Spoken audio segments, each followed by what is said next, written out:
Avalokiteshvara is the name of a person who knows how to listen very deeply and to understand. By listening deeply, she can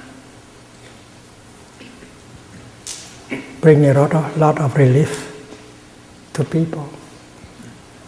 And the practice is called the practice of compassionate listening.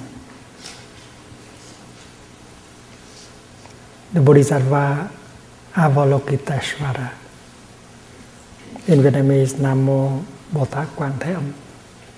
Quan Yin in Chinese.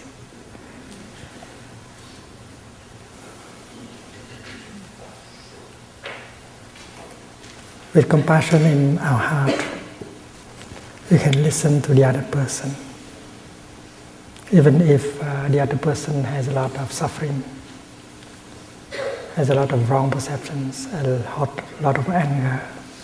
We can still listen to him or to her. And by doing so, we help him or her to suffer less, to get a relief. The Bodhisattva Avalokiteshvara is not exactly someone outside of us. Every one of us has the seed of compassion,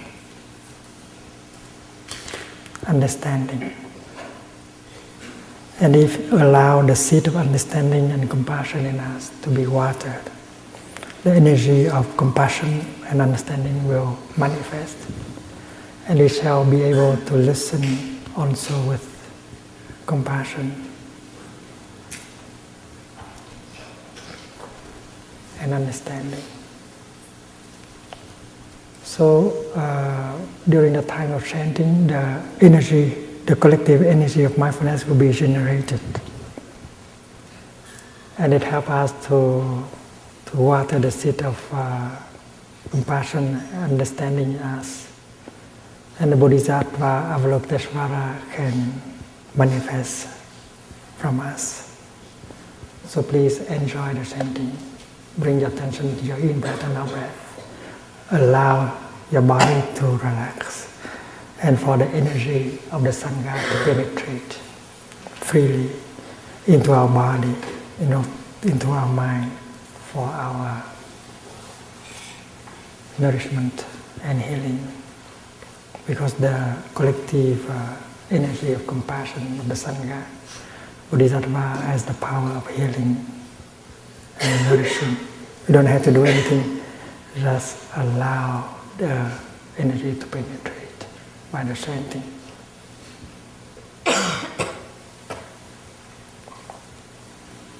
We allow our body to relax, and we bring our attention to the sound of the chanting.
Budaya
Dear friends, whenever we hear the sound of the bell, we practice listening to the bell deeply.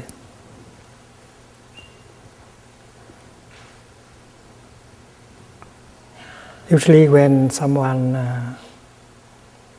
invite the bell to sound, we don't say hit the bell. We say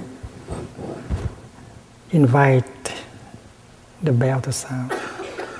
He or she should wake the bell up first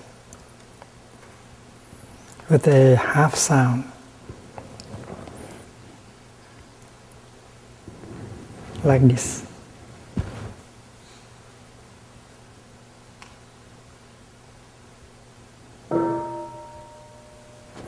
That is a half sound.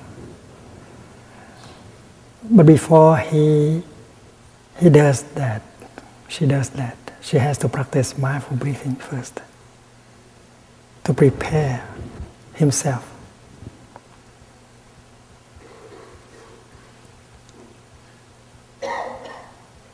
And there is a verse for the bell master to use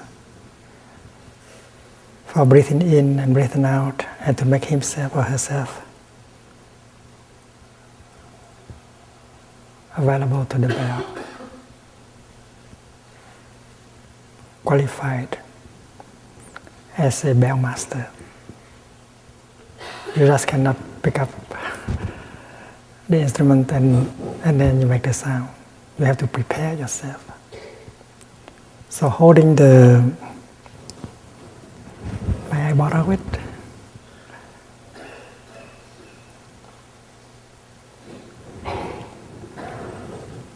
Holding the stick like this, you will practice mindful breathing.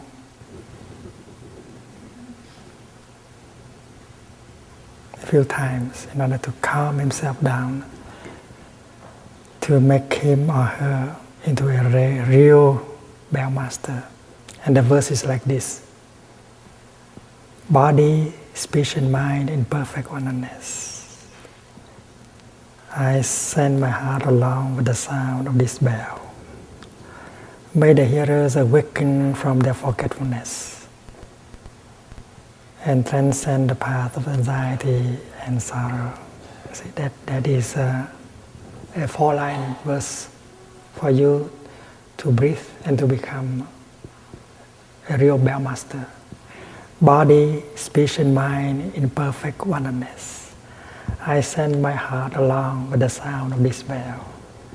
May the hearers awaken from their forgetfulness and transcend the path of anxiety and sorrow. And then you are calm, you are fully aware, you are fully present, and now you can invite the bell to sound. You invite, you offer half a sound, so that the whole community become aware that a real sound, a full sound is going to be heard.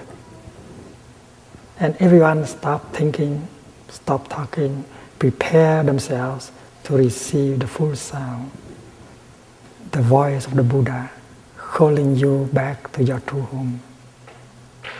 In the practice center, the sound of the bell is the voice of the Buddha from within, calling you back to your true home. And so the bell master make a half sound and allow you the time to prepare yourself for the reception of the full sound, the voice of the Buddha. You stop what you are saying, you finish what you are saying in a few seconds, you stop your thinking. Not only your talking, but you stop also your thinking. And you go home to yourself with your in-breath. And you enjoy breathing to get prepared for the sound. The sound as the voice of the Buddha from within, calling you back to your true home. And then the bell master will allow you the time for one in-breath, 1 out breath at least. And then he or she will invite the bell so that a full sound will be offered to the whole community. And then everyone will enjoy breathing in and breathing out at least 3 times. And when you breathe in, you say, I listen, I listen. And when you breathe out, you say, this wonderful sound brings me back to my true home.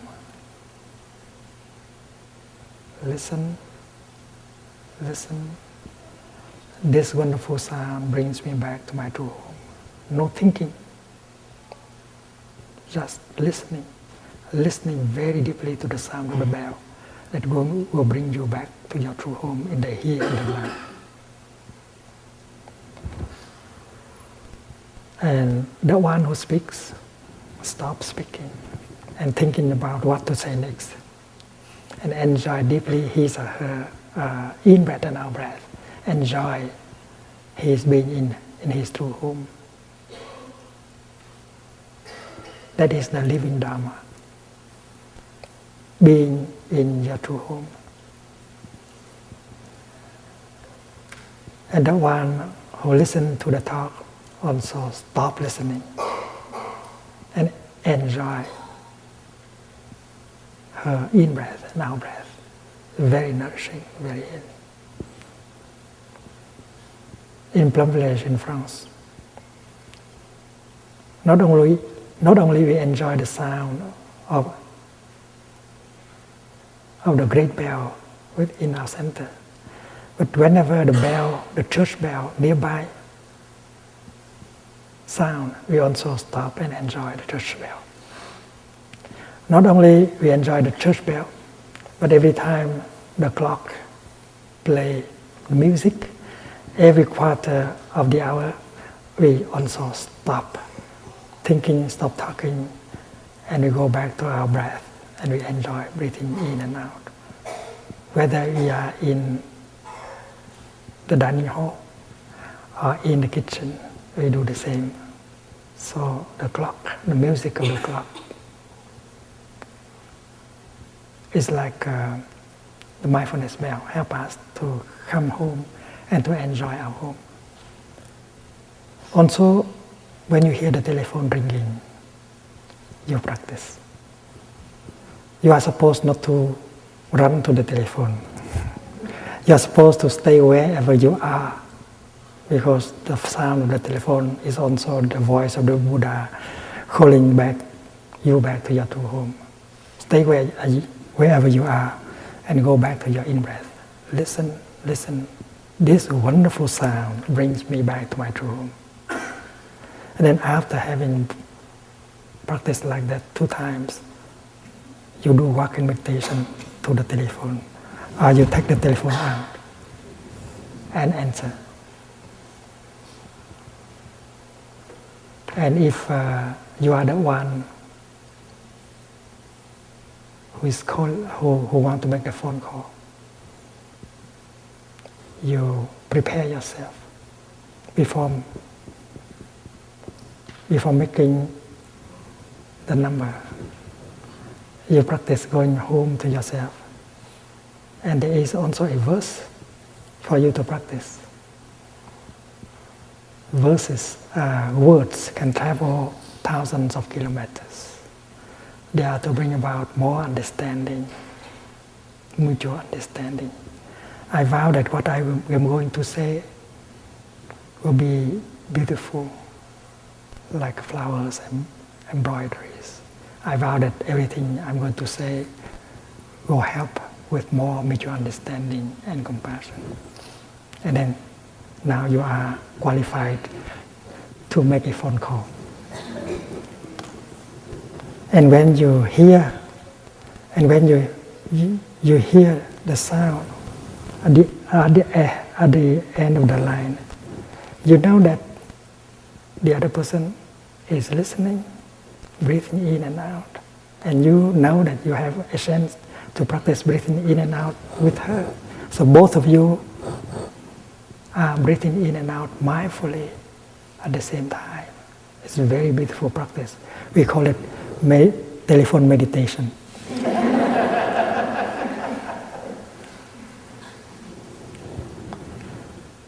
And then in Plum Village, in the Deer Park Monastery also, if we use the computer is programmed so that every quarter of the hour there will be a bell of mindfulness, so that you can stop your work and go home and enjoy your in-breath and out-breath. And you know that when you call Plum Village or Deer Park, you don't expect them to answer right away after the first ring. They are breathing in and out.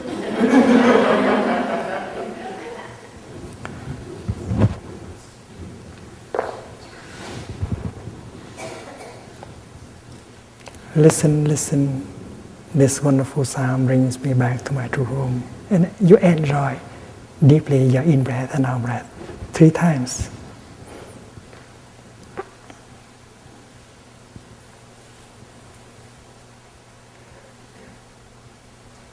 The bell master tonight is a monk from New Zealand.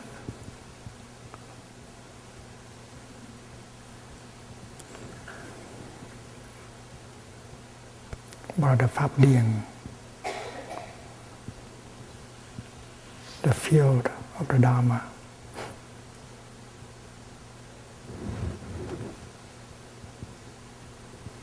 Enjoy the mindfulness bell. Enjoy your in breath and out breath 3 times.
Like to use different kind of verses. You may use the verse, I have arrived, I'm home, I have arrived, I'm home.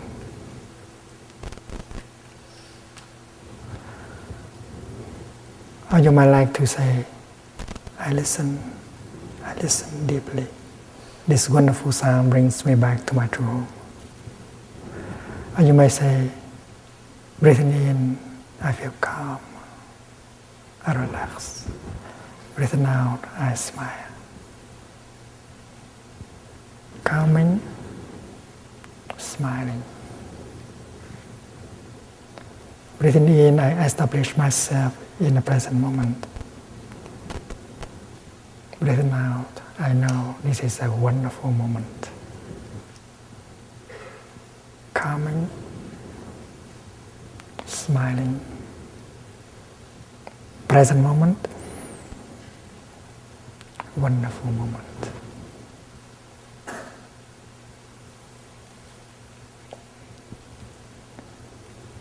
When you come home to the present moment,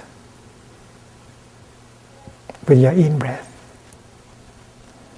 you become fully alive, fully present. You can touch life in the here and the now. You feel that you are alive. You touch the miracle that you are alive. Because to be alive, that is the greatest of all miracles. And with only one in-breath, you can touch that miracle. That is why you can say, present moment, wonderful moment. If someone asks you, my dear friend, has the most wonderful moment of your life arrived? He wants to know whether the most wonderful moment of your life has arrived.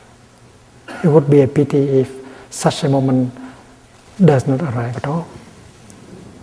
Then you may have the tendency to say, oh, It does not seem that it has arrived, that wonderful moment.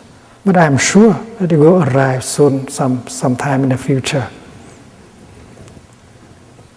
And that is our tendency to answer. But if we keep living like the way we have lived our life in the past 20 years, it will not arrive in the next 20 years. It might not arrive at all, that moment we call the most wonderful moment of our life. And for many, many of us, that moment does not arrive at all. Until we die. The Buddha said, you have to make the present moment into the most wonderful moment of your life. And this is possible. Because if you are able to go home to the present moment, to the here and the now, become fully alive, become fully present, you can touch all the wonders of life within yourself and around you. Everything belonging to you is a wonder. Your eye, your ear, your nose, your body, your mind. And because you are not mindful, you don't touch them deeply, you don't know that they are wonders until you die. And you begin to regret that you have not lived at all. That is why our true home must be sought in the here and the now. It can be touched in the here and the now.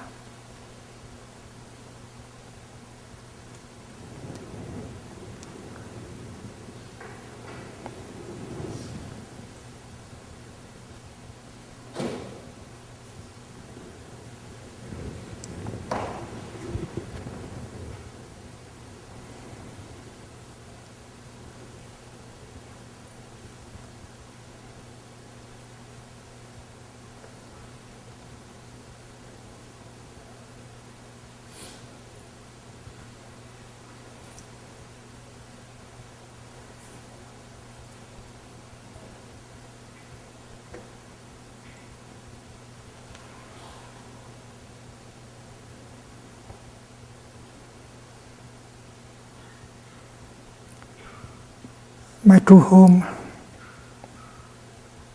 is not limited to a place.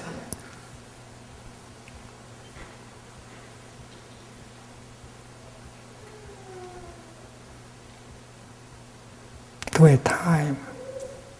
My true home is not Vietnam.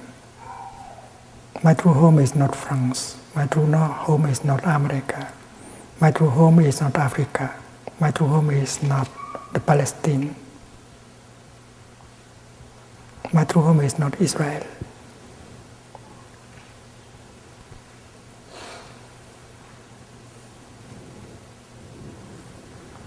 Although they don't let me go back to Vietnam, I still have my true home available in the here and the now.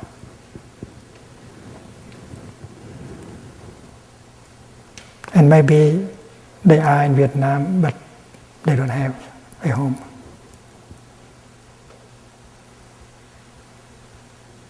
That is why I don't feel as a victim.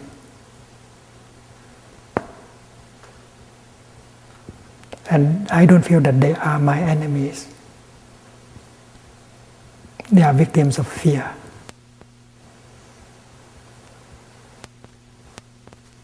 They believe that if I go home, I will create an atmosphere of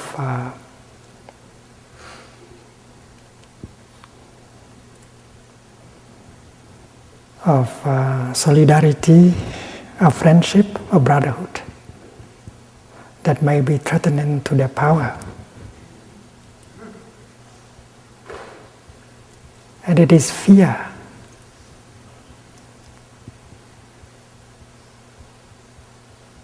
that is an obstacle.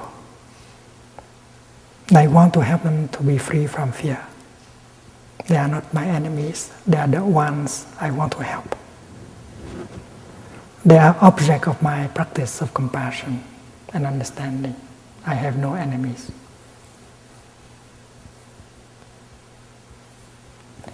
During the war, during the Vietnam War,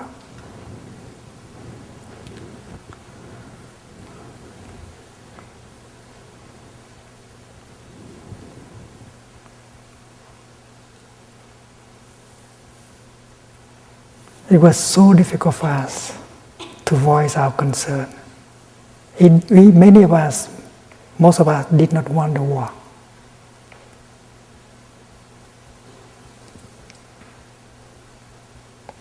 The war put us in a situation where brothers have to kill brothers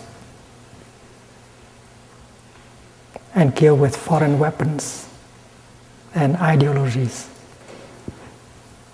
Communism and anti-communism were imported. Also weapons used by the communists were imported. Weapons used by the anti-communists were imported. So they gave us guns and ideologies and urged us to fight each other and kill each other. We started a movement called "Don't Shoot Your Brother." And our voice was silenced by both sides of both warring parties. We try to speak out. We try to tell you in the world that we don't want the war. We don't want the killing of each other with foreign weapons and foreign ideologies. And yet we were forced to do so. So those of us who practice mindfulness, understanding and compassion, we did not want to accept the war. We wanted to reconcile. And our voice was not allowed to be heard. Sometimes we have to burn ourselves alive in order to get the message across. Thích Quảng Đức, a friend of mine, one day he burned himself, and his picture appeared in the international press. I was in New York, and I saw that picture in the New York Times front page. He's a friend of mine. Nhật Chi Mai, one of the first six members of the order of interbeing, my disciple, she burned herself, calling for reconciliation. She went to the Tương Nghiêm temple very early in the morning, about 2-3 o'clock in the morning. She put a statue of the Virgin Mary and Kuan Yin. She left behind a set of letters calling for the president of North Vietnam, the president of South Vietnam, for everyone to come together and stop the act of killing each other. And then she doused herself with gasoline and she burned herself. Nhật Chi Mai is a very close sister, close friend of Sư Cô Chân Không, Sister Chân Không, True Emptiness. I was in Paris. She left behind a letter for me. Thầy, don't worry. Peace will come. Don't suffer too much, don't worry. She was about to die, but she tried to comfort me, her teacher. It's very, very difficult for us to voice our concern. Although we are the majority in the country, we did not want the war. My book of poetry, peace poetry, I like to call it peace poetry rather than anti-war poetry. It was condemned by the North and confiscated by the South.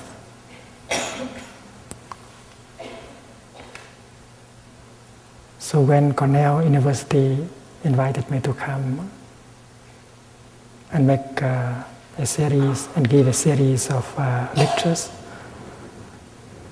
I took the opportunity to go out and to call for peace.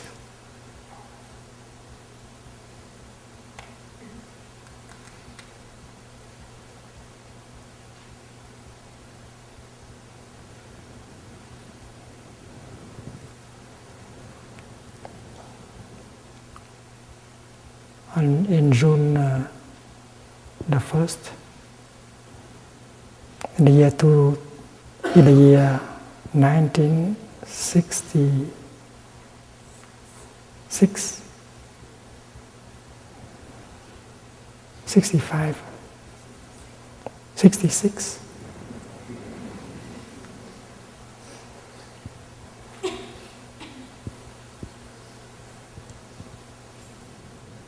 I met Martin Luther King in Chicago.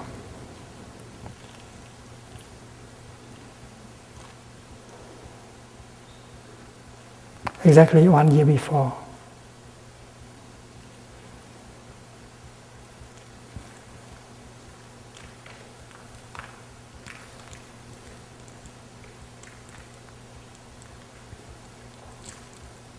Exactly 1 year before. On June the 1st, 65, I wrote him a letter explaining to him why we had burned ourselves. This is not an act of suicide. This is an act of love.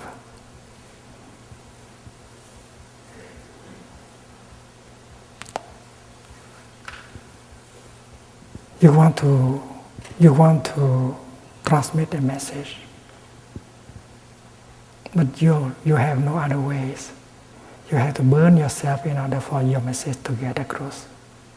So the suffering of the monk who burned herself to get the message across, the message of love and compassion, is of the same nature of the act of Jesus Christ dying on the cross. Dying with no hate, no anger, only with compassion. Leaving behind a compassionate call for peace, for brotherhood. So exactly 1 year after I met him in Chicago, we talked for some time. And then after that, we went out to meet with the press. And that day he came out against the war in Vietnam. And that is the day when we combine our efforts of working for peace in Vietnam and fighting for civil rights in America.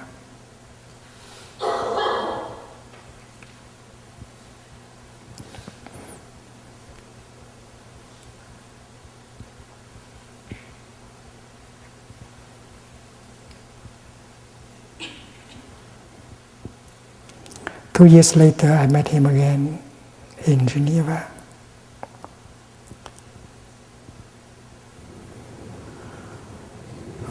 In a conference called Parliamentaries, organized by the World Council of Churches. There are people like Linus Pauling at the conference.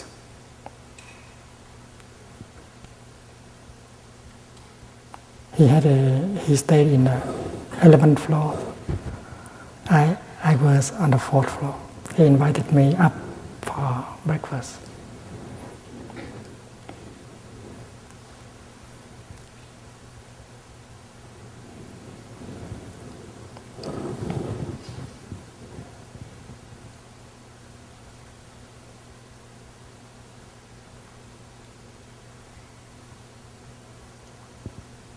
I was retained by the press.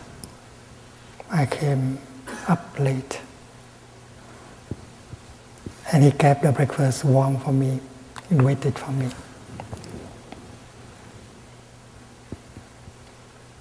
I told him, Martin, you know something? In Vietnam, they call you a bodhisattva. They call you a bodhisattva, an enlightened being, trying to awaken other living beings and help them go in a direction of compassion and understanding.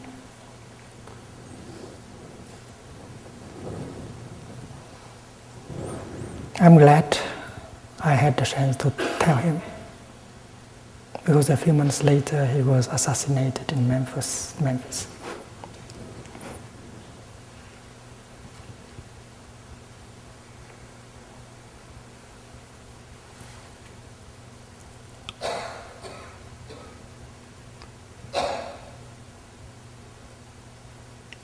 We were in France.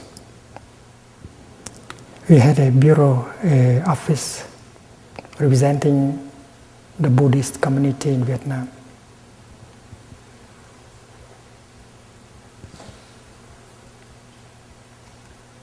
And we wanted to represent the mass of people who did not have a voice. They did not have a chance to speak out. So we live as a community in Paris. And our office in a poor quarter of Paris, number 11, La Goutte d'Or Street. And that quarters were inhabited more by the people of Arab origin.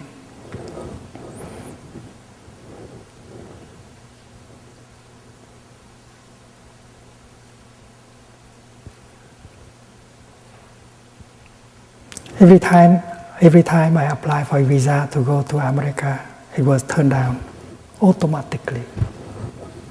They didn't want me to come to America because they believe that I may be harmful, I may be an obstacle for the war efforts in Vietnam. I was not allowed to go to America. I was not allowed to go to England. Every time I wanted to go to America on a speaking tour, I had to write a letter to someone like Senator McGovern or Senator Robert Kennedy, asking them to send me a letter of invitation. The letter is something like this: Dear Thich Nhat Hanh, I would like to know more about the situation of the war in Vietnam. Please come and inform me. And if you have difficulties concerning the visa, please telephone me at this number. Only with such a letter that I could have a visa. Otherwise, there's no way.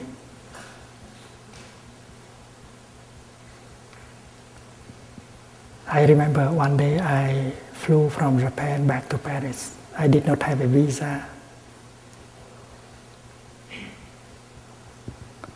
for transit in Seattle. I flew from Tokyo to New York via Seattle and then to Paris. I want to stop in New York in order to meet with a friend in the peace movement, Alfred Hassler of the Fellowship of Reconciliation. And when I landed in Seattle, well, I was locked in a place where I could not see anyone. I look around and see many pictures and wanted.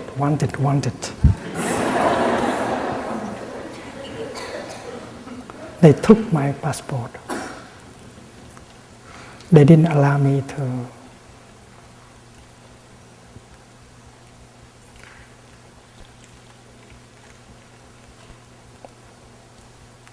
to be in touch with anyone. And then when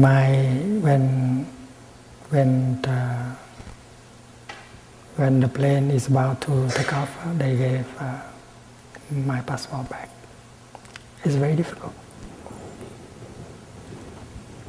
One day when I was in Washington, D.C.,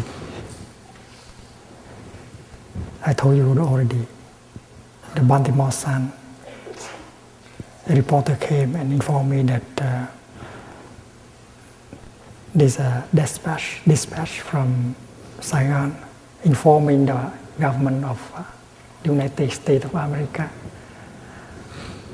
of France, of England, United Kingdom, and of Japan, asking them not to honor the passport of Thich Nhat Hanh, because he has been saying things that are not helpful to the world efforts against communism. And in Vietnam, my books, my articles, my poetry was banned by both the communist and the anti-communist.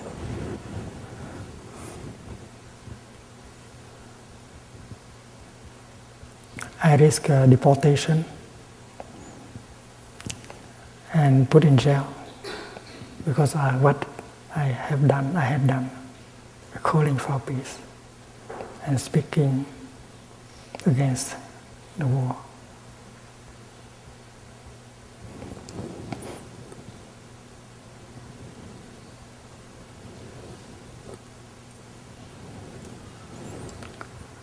It was my intention to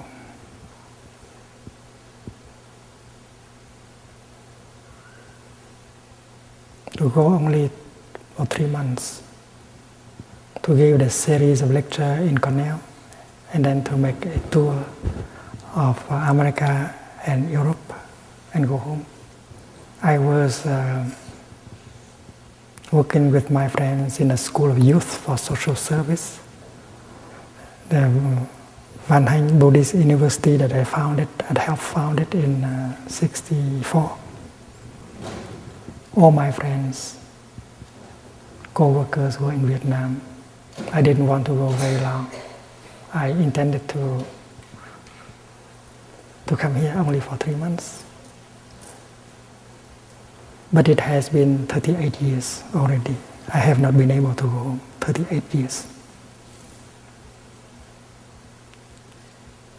And that is why I have been sharing the practice with friends in Europe, in America, in other countries. But because I have found my true home, I don't suffer.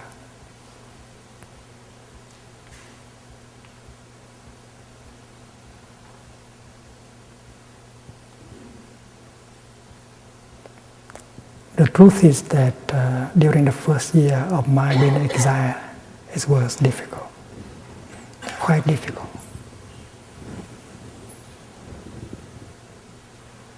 Although I was already 40,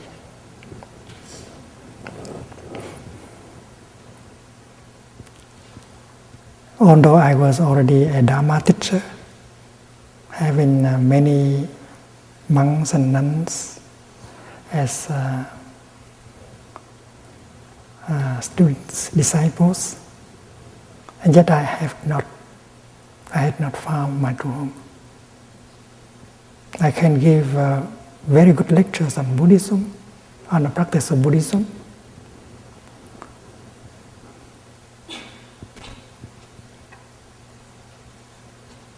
but I had not truly arrived. Intellectually, I had a lot of Buddhism. I had been trained several years in a Buddhist institute and practicing since the time I was 16. And during the time I was a young monk, I tried my best to renew Buddhism, update Buddhism, so that Buddhism can respond to the real situation of suffering, called engaged Buddhism. the kind of Buddhism that can offer you the answers to the burning question of society. Questions like war, social injustice, political suppression, poverty, violence, and so on.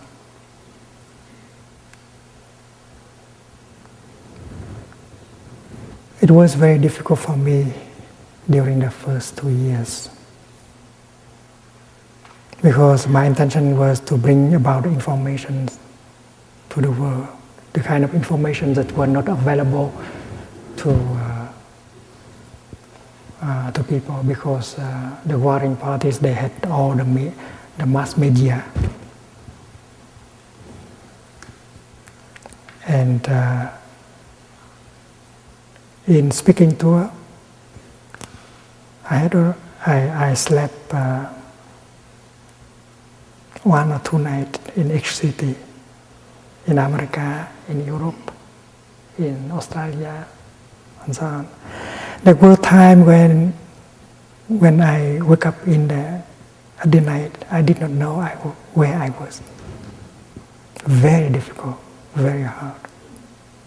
And after, I had to breathe in and out and to find out where I was, what city, what country.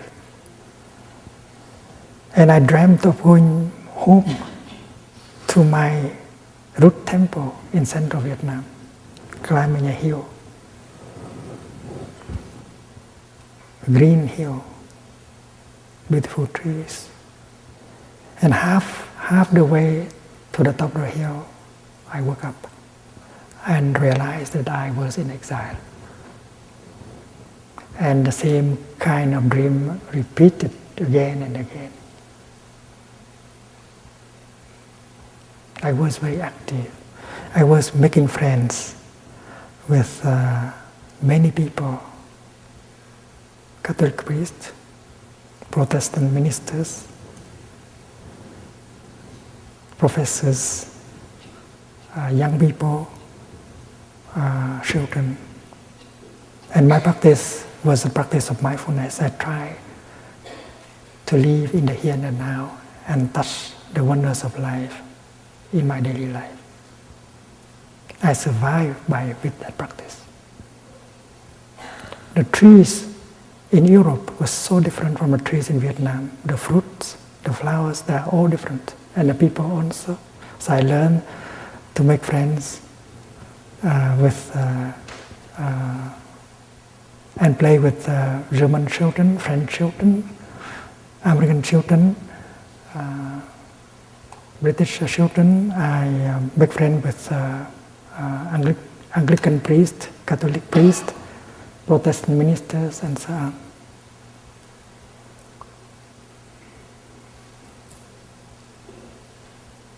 But thanks to that practice,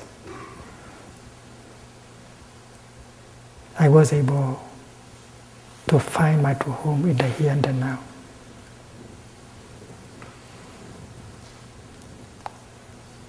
And I stopped suffering, and the dream did not come back anymore.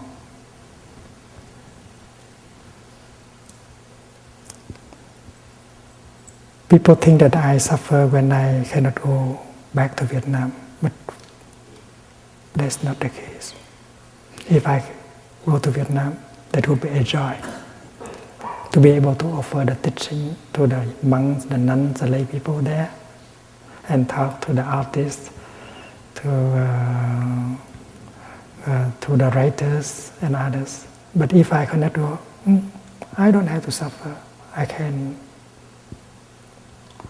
can meet with people, other people in other countries, like in China, in Korea, in Japan, in Spain, in England, in Canada, and so on.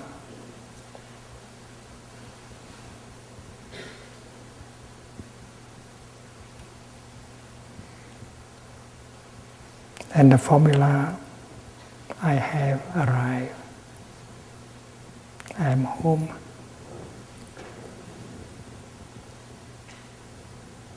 Is the embodiment, the expression of my practice.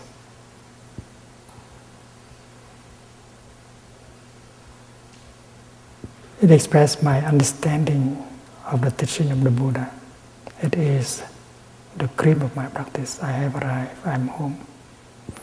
And since the time I have found my true home, I don't suffer. I did not suffer anymore.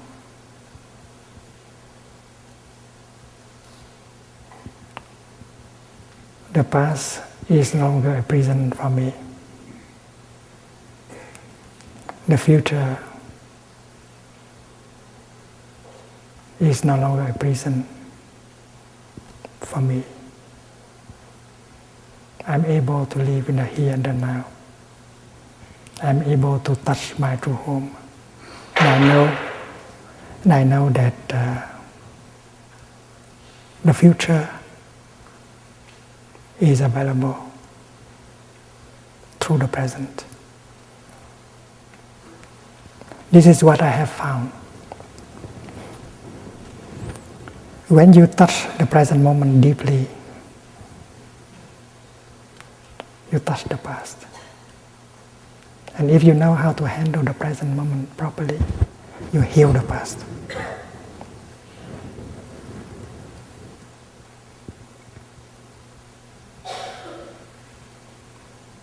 Many think that the past is already gone, you cannot do anything. You cannot go back to the past and fix things and repair things. But according to this teaching of the Buddha, the past is still there with all the pain and suffering. And if you know how to come home to the present moment and touch the present moment deeply, you touch the past and you can heal the past. And when you heal yourself, you heal your ancestors. And this is possible. My ancestors have suffered in me. I have also suffered. And since I am able to touch the present moment deeply, I heal myself and I heal my ancestors, including my parents, my father, my mother, my brother, my sister, my grandfather, my grandmother. When I practice walking, I generate the energy of freedom and solidity. And I feel that all my ancestors enjoy the freedom and the solidity that I generate with the practice of walking.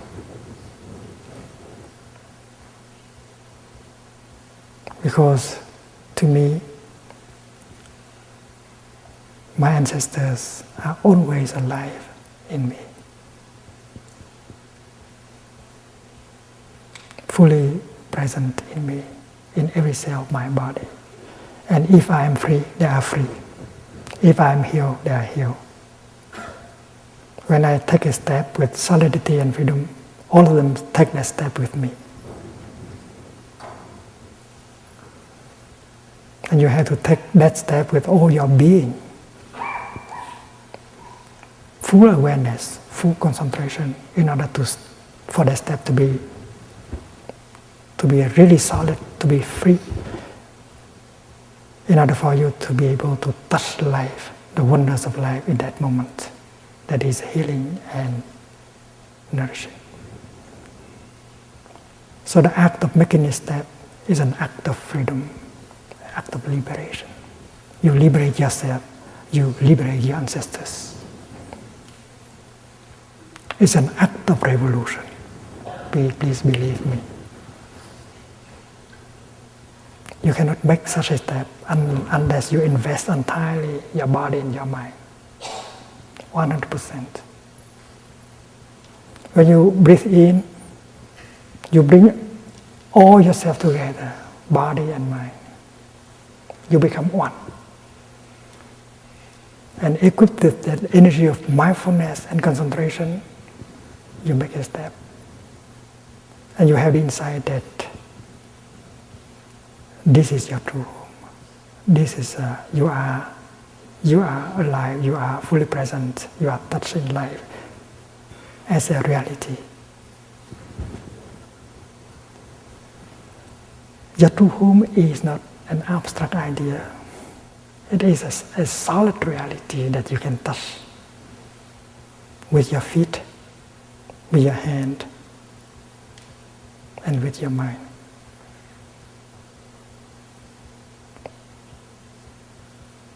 The kingdom of God or the Pure Land of the Buddha, for me, they are not abstract ideas. That is something you can touch in every moment, you can live in every moment. It is available in the here and the now. If you know how to make yourself available, and then the kingdom is available, the Pure Land is available, your true home is available. And nobody can take away your true home.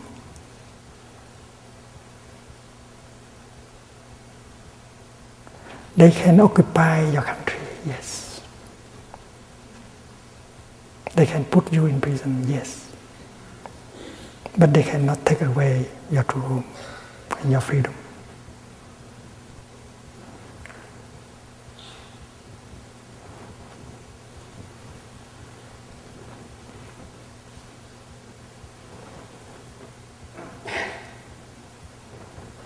So it's very important, it's very fundamental, it's very basic that you touch your true home,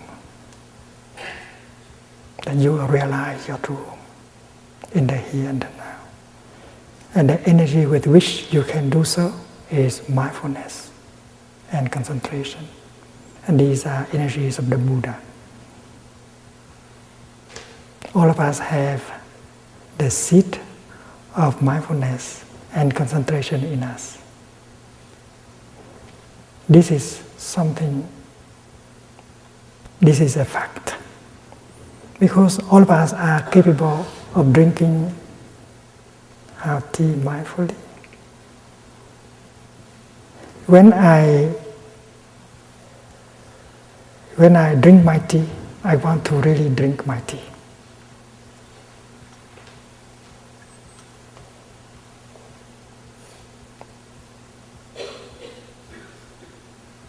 I may like to breathe in order to bring my mind home to my body and establish myself fully in the here and the now. You have to be there, fully. And when you are there fully,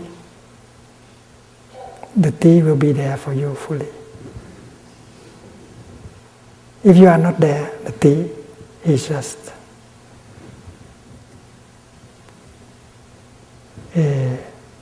something like a ghost, not very real. Mindfulness helps you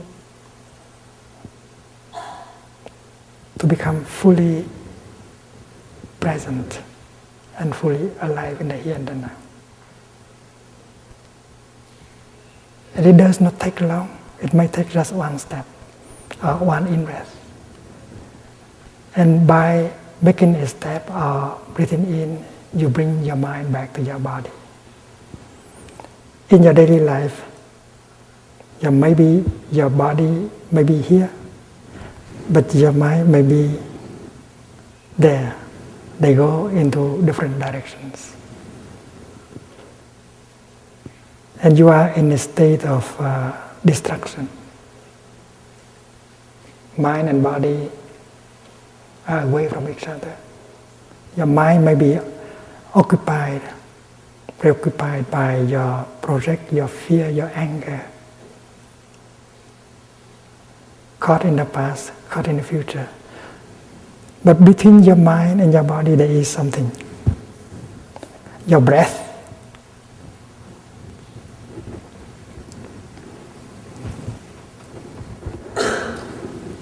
And as soon as you go home to your breath and you breathing in, I know I am breathing in. And then your body and your mind come together very quickly. While breathing in, you don't think of anything. You just focus your attention to your in-breath. you focus, you invest 100% of yourself into your in-breath, you become your in-breath.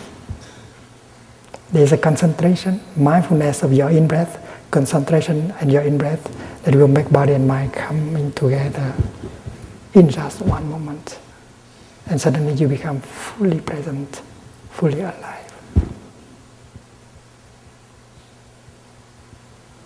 And in that state of being, you pick up your tea, and the tea becomes a reality, not a ghost. And when you drink your tea, you are just drinking your tea. That's called mindful drinking. There's no thinking. There's just drinking, deep drinking. You are real, and the tea is real. And when you are real, the tea is real, life is real. And many people live in a dream because they are not in the present moment. They don't know what is going on in the present moment. But because you are able to bring your mind back to your body, you are fully present and you become aware of what is going on. What is going on is that I enjoy my tea. There's no drinking at all. There is no thinking at all. There's only drinking of tea. In that moment, I live deeply the moment of drinking my tea.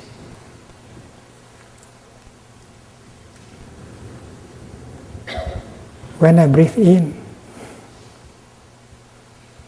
I become fully aware of my in-breath. My in-breath becomes the object of mindfulness. My in-breath becomes the object of my concentration. And that is why my body comes home to my mind comes home to my body right away. And I become fully present.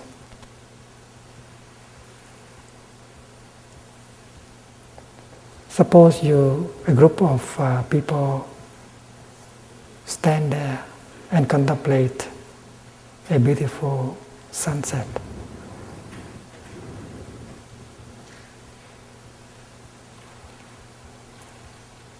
If you keep thinking about the past, or thinking about the future and your project, you are not really there contemplating the sunset.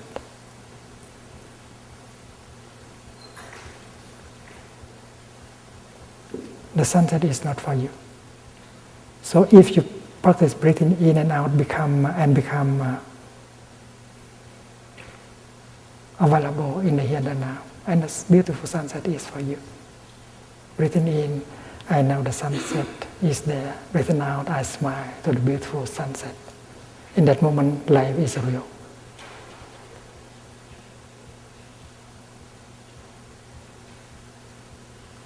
And you have your true home.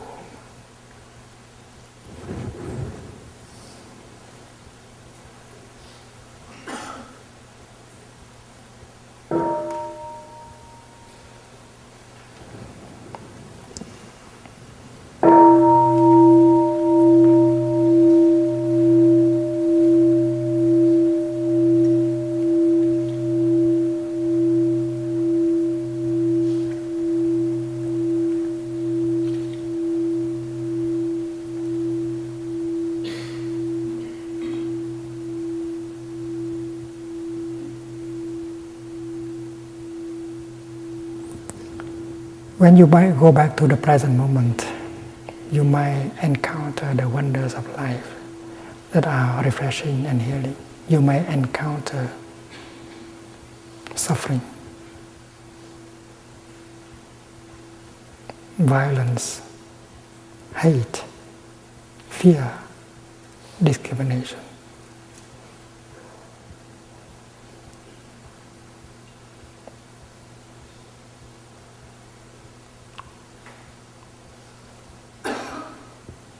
And if you are a good practitioner, you have enough mindfulness in order to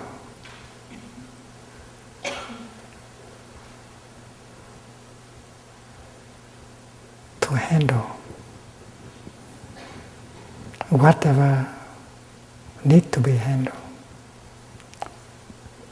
Suppose anger is coming up in you as an energy. As a practitioner, you don't allow anger to be alone in you, because if you let anger to be alone in you, anger will cause a lot of damage in your body, in your mind, and maybe around you. That is why we practice mindfulness of anger.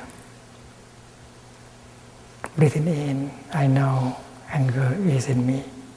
Breathing out, I smile to my anger. I embrace my anger.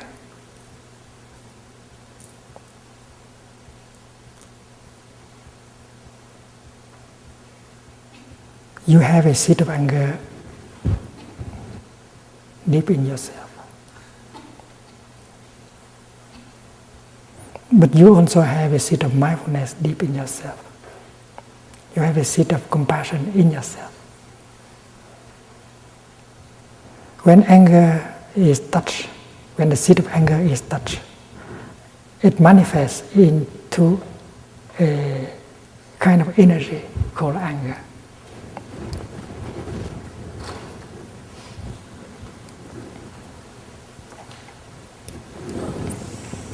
Suppose this is your consciousness, and it has two layers.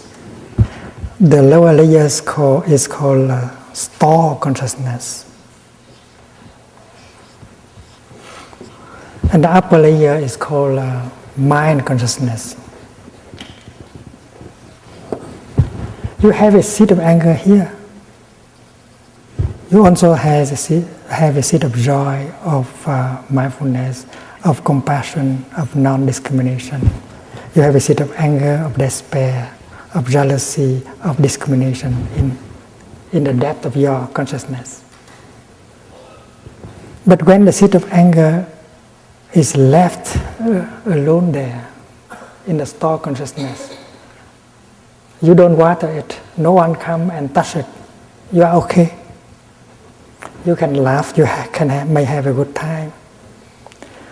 But that does not mean that you don't have the seed of anger in you. As soon as you hear someone saying something or doing something, the seed of anger in you is touched.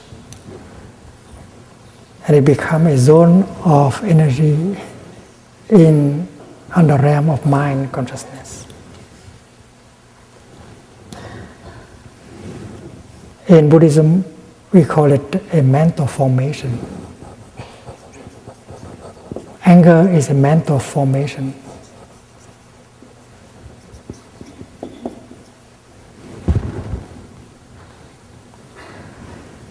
In my tradition, we speak of 51 categories of mental formations.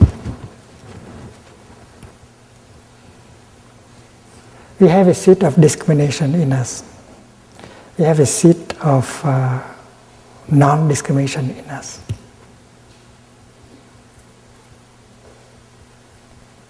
That is true.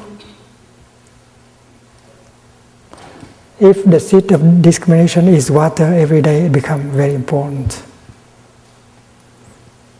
And it doesn't allow the seed of non-discrimination to manifest. If the seed of anger becomes stronger and stronger every day, the seed of compassion have less chance. And that is why every time a negative seed is touched and manifest, we have to take care of it. That is why I spoke about mindfulness of anger. When mindfulness is the capacity of knowing what is happening is anger has manifest. So as a practitioner, you ask the seed of mindfulness to manifest at the same time. And if you are a diligent practitioner, the seed of mindfulness in you is strong enough And it's very easy for you to touch and invite it to come up.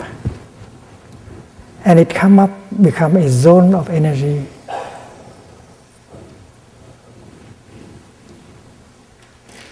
Suppose anger is energy 1. Mindfulness is energy 2. Mindfulness is mindfulness of something. And here, mindfulness of anger. Mindfulness here has the following function: recognizing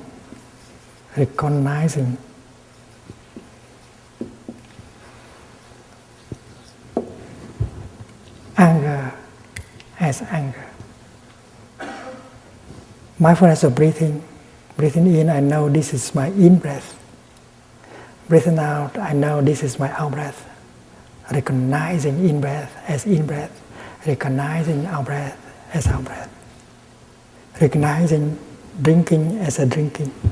Recognizing walking as a walking. That's the nature, the function of mindfulness.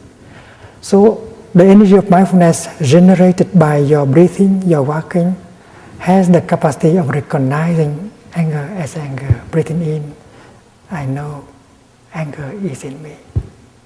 Breathing out, I take good care of my anger.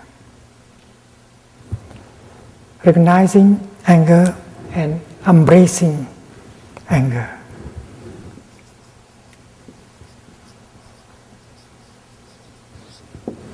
This is an art. This is a practice. There's no fighting. Mindfulness is generated not to fight anger, but to recognize anger and to hold anger very tenderly. That is Buddhist practice. You do not transform yourself into a battlefield, the good fighting the evil. That's not Buddhism. Because you are mindfulness, but you are also anger. And mindfulness plays the role of a big sister, holding the angry, the suffering younger sister and help her to transform.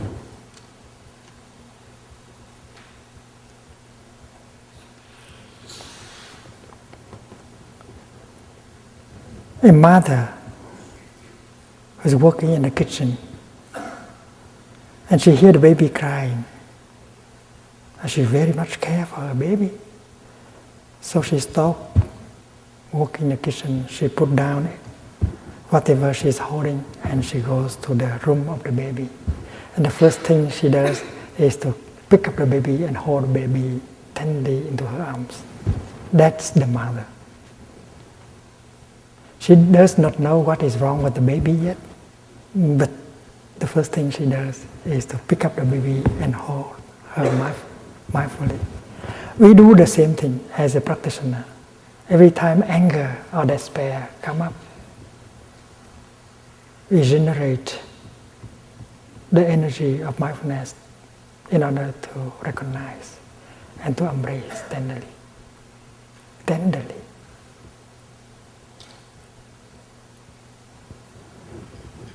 And if we know how to practice mindful walking or mindful breathing, we continue to generate mindfulness.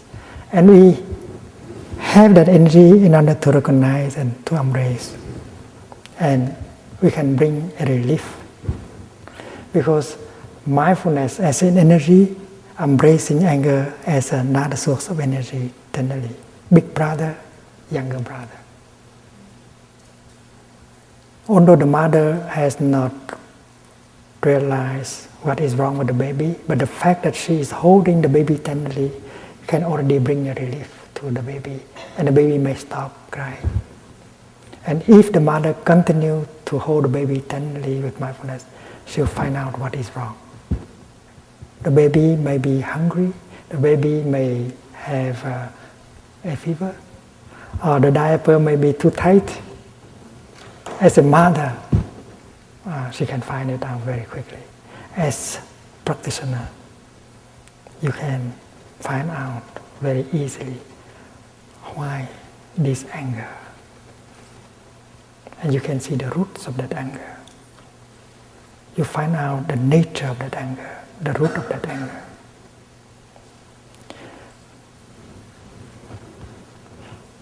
If the mother found out what is wrong with the baby, she can fix the situation very quickly.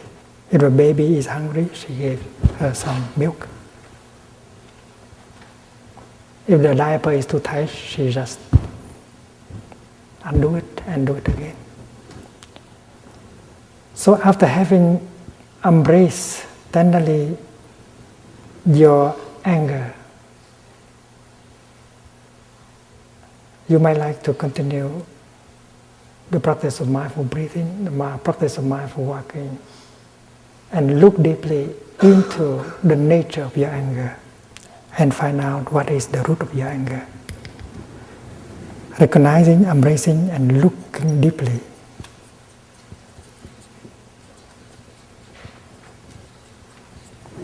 Because mindfulness is the kind of energy that carrying with her the energy of concentration. Wherever mindfulness is, concentration is also.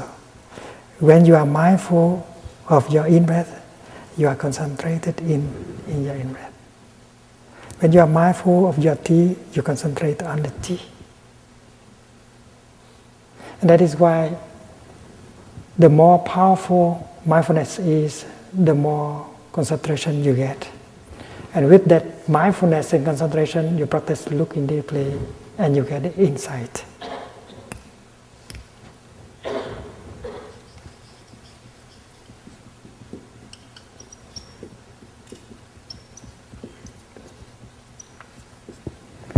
And that insight is going to liberate you, transform your anger.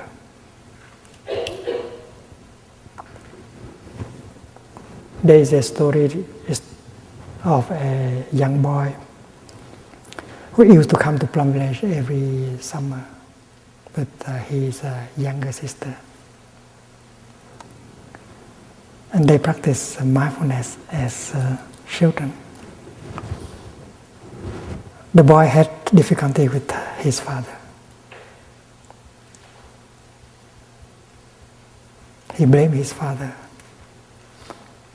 Every time he fall down and get hurt, his father always shouted at him instead of coming and help him. So his relationship with his father was difficult. And he vowed that when he grew up, he would not be like his father. If he has children and then if his child fell down and get hurt, he will not shout at him. Instead, he will come and try to help. That is his determination. One day, he was in the lower hamlet of Plum Village, and her sister, while playing with another little girl on the hammock, fell down and get hurt, and the blood was coming down. Suddenly, he found himself very angry. He wanted to shout, "Stupid! How could you come? How could you do something like that?"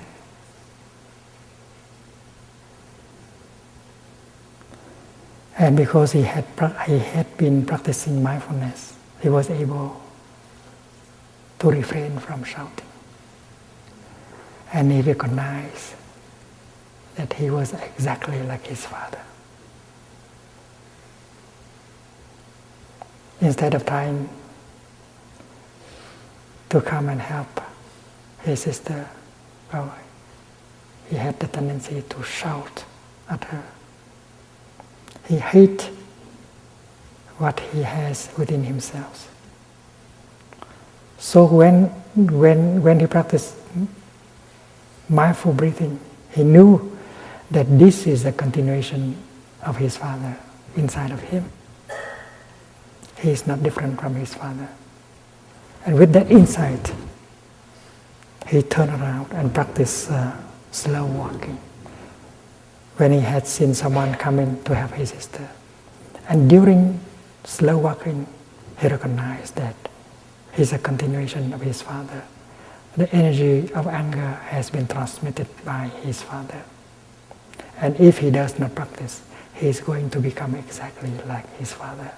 And he will treat his children in the future in the same way. That is called samsara, continuation. And suddenly he had a desire that he had to go home and tell his father that he has exactly the same kind of energy, and he would invite his father to practice with him. And when that intention was born in him, his anger, resentment toward his father began to dissolve.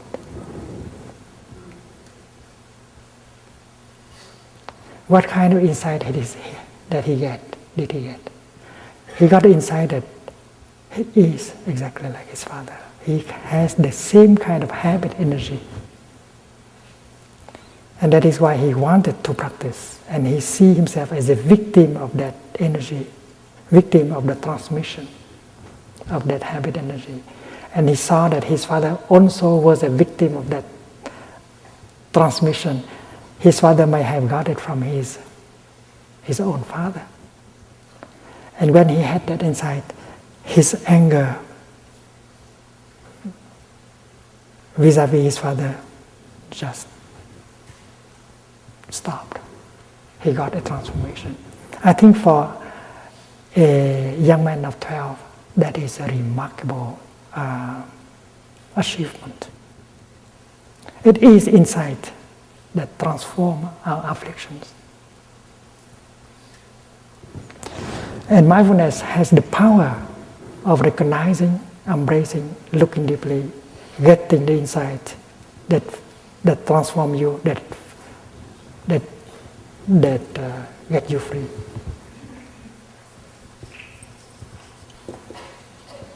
Transformation and healing and freedom.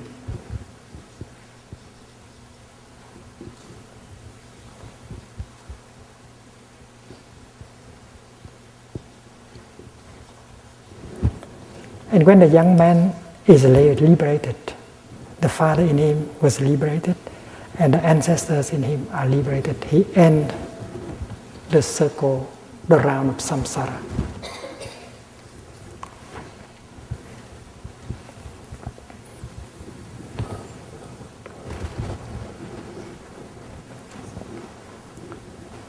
What the young man realized is that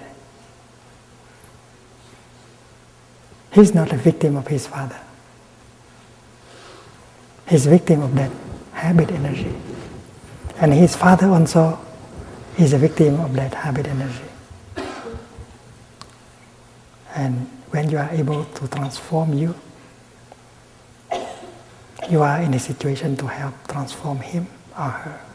The one that you have believed that to be your oppressor, the source of your suffering. And that is my practice. I do not have enemies.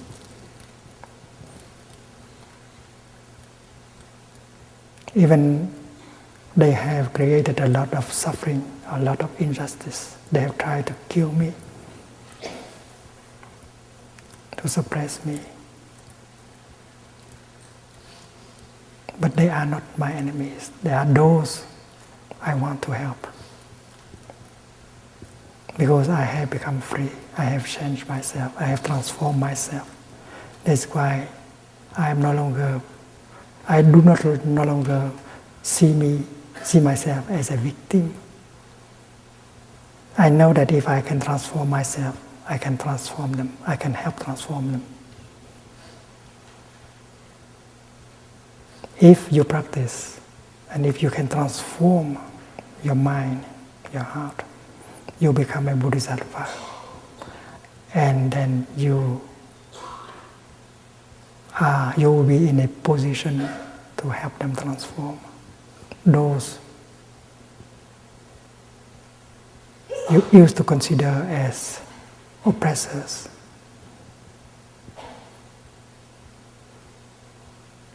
abusers, those who consider to be the one who discriminate against you, trying to suppress you and kill you and so on. They are also victims of their own ignorance, their own anger. They don't know how to handle their craving, their anger, their violence, their fear.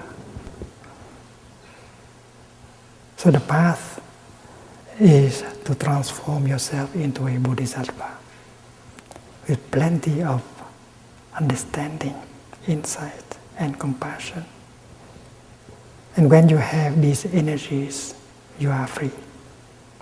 And you are in a position of helping other people to become free also. This is the path shown to us by the Buddha. And as every one of us has the seed of mindfulness, concentration, and insight in himself or in herself, you are able to cultivate these three kinds of energies for our own liberation and healing. And we shall use the same kind of energies to help the transformation and healing of the world. When you look up, you see a temple. The temple is in your heart, the lotus in your heart. And underneath there was the word smriti. Smriti means mindfulness. And then there is the word samadhi, which means concentration. And there is the word prajna, that is insight. And that is the kind of energy that are in us to be cultivated, to develop. That is the energy of the Buddha in us. The energy of transformation and healing. During our retreat, we practice mindful breathing, mindful walking. And that is why we are encouraged to use our time for the practice. If we talk a lot, there will be no time to enjoy our in-breath, our breath, our walking. There will be time when we are encouraged to talk to each other, Dharma discussions. We will be sharing our insights, our way of overcoming our suffering.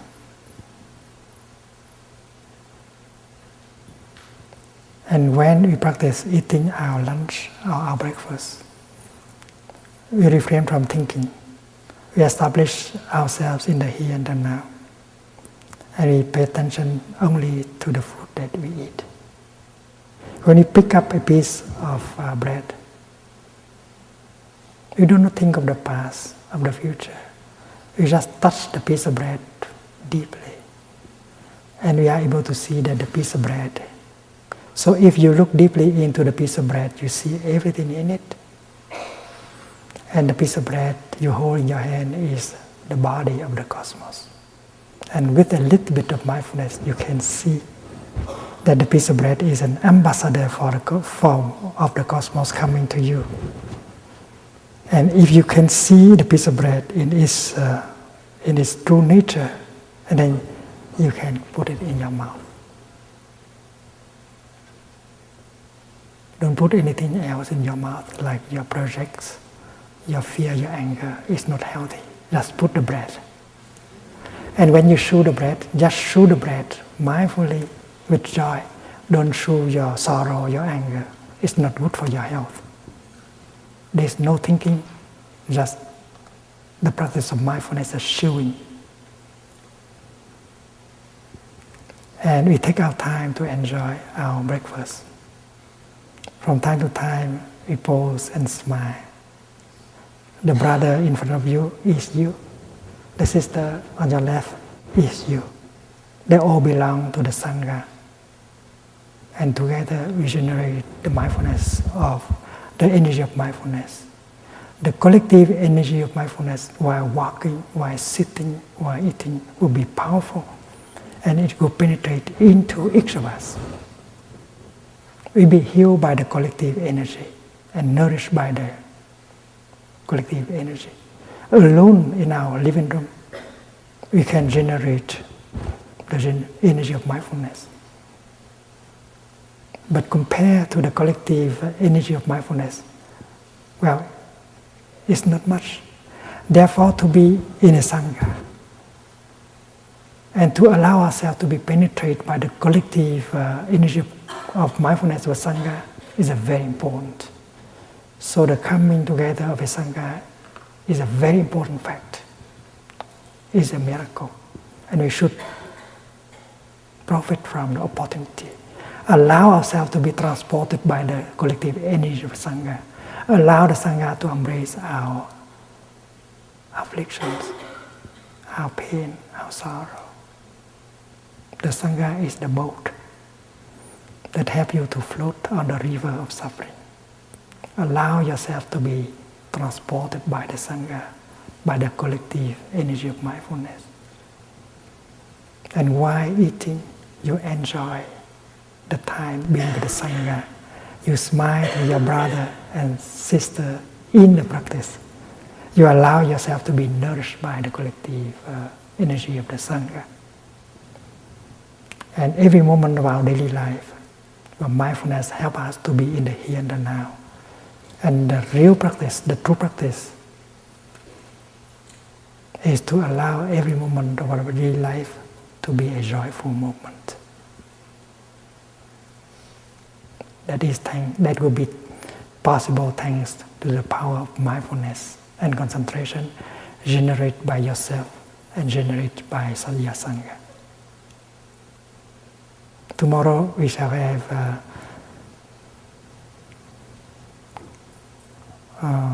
mindfulness walk in the morning. We shall be walking together. We walk in such a way that makes the kingdom of God real, available in the here and the now. That several of us are very used to the practice. We will walk together and generate the collective energy of mindfulness together. And you see that the kingdom, the Pure Land, is available.